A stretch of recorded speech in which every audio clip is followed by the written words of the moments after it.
ئەم حەوزانە تایبەتن بە بەخێوکردنی ماسی بۆ بەرهەمهێنانی ماسیەکی 2 کیلۆیی پێویستە 6 مانگ ئەم ماسیانە لێرە بمێننەوە کاتێ بەرهەمەکانیش پێدەگات بەهۆی هاوردەکردنی ماسی لە وڵاتانی ترەوە زەرمەندی یەکەم خاوەنی ئەم حەوزانەیە.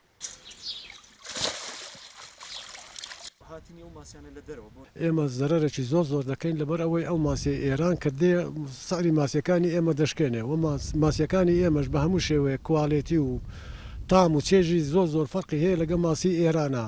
ئێمە داواکارین لە حکومەت پێشگیری بکە لەو ماسی ئێرانیە حتا ئەگە بەتایبەتی لە وەزیری زەراعە حتا ئەگە پێشگیریشی لێ ناکە با گومرگەشی باشی بخاتە سەر هەم فایدەیەکی گەورەیە بۆ حکومەت.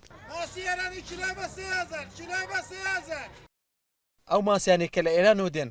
خواستێکی زۆریان لەسەرەوە بە ئاسانی لە بازاڕەکاندا سار دەکرێنەوە چونکە نرخێکی کەمیان هەیە لەم حاڵەتەشدا بەرهەمی ناوخۆی ناتوانێت ڕکابەری ئەو بەرهەمە دەرەکیانە بکات چونکە حکومەت وەک پێویست هاوکاری جوتیاران ناکات بۆیە تێچووی ئەو ماسیانە بەرز دەبێتەوە بە شێوەیەک بۆ هەر کیلۆیەک ماسی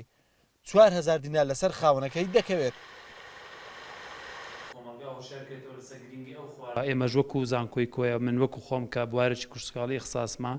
چەند خەڵکی لە من زیاتر پسپۆر هەیە لە بواری ماسیدا ئەتوانن هاوکارمان من بۆ دروستکردنی ئەگەر بە استثماریش بێ بە ئینڤستمنت بێ لەگەڵ یەک لە کۆمپانیەکانی دەرەوە بۆ دروستکردنی کارگەی علەفی ماسی و دابینکردنی حەوزێکی تایبەت بەنانەوەی گەلای ماسی یاخود پەنجەی ماسی بۆ جوتیارە بەڕێزەکان. ئەو زەویانێک کە ئێستا کراون بە پرۆژەی بەخێوکردنی ماسی پێشووتر لەلایەن جوتیارانەوە بە بەروبوومە کشتتوکاڵەکان دادەچێنجان بەڵام بەهۆی سوودمەند نەبوونیان لەو بەرهەمە ئێستا پیشەکەیان گۆڕیوە بۆ بەخێوکردنی ماسی لەم کارە نوێشیاندا بەهۆی هاوردەکردنی ماسی لە دەرەوەی وڵاتەوە وەک پێویست سوودمەند نابن. مەسلەی هاوردەکردنی ماسی لە دەرەوەی وڵات بۆ ناوەوەی بابڕین کوردستان ئەوە پەیوەندی زیاتر بە وەزارەتی کشتتوکاڵەوە هەیە کە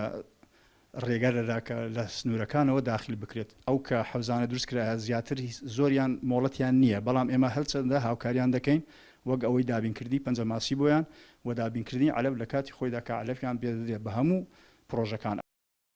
بەهۆی بوونی زەی بچووک زۆربەی پرۆژەکانی بەخێوکردنی ماسی لە سنووری کۆیە دەکەونە نزیک ئەم زەیە لە ئێستاشدا زیاتر لە 300 حەوزی بەخێوکردنی ماسی لە قەزاکەدا هەن لەو ڕێژێش تەنها 20یان مۆڵەتیان هەیە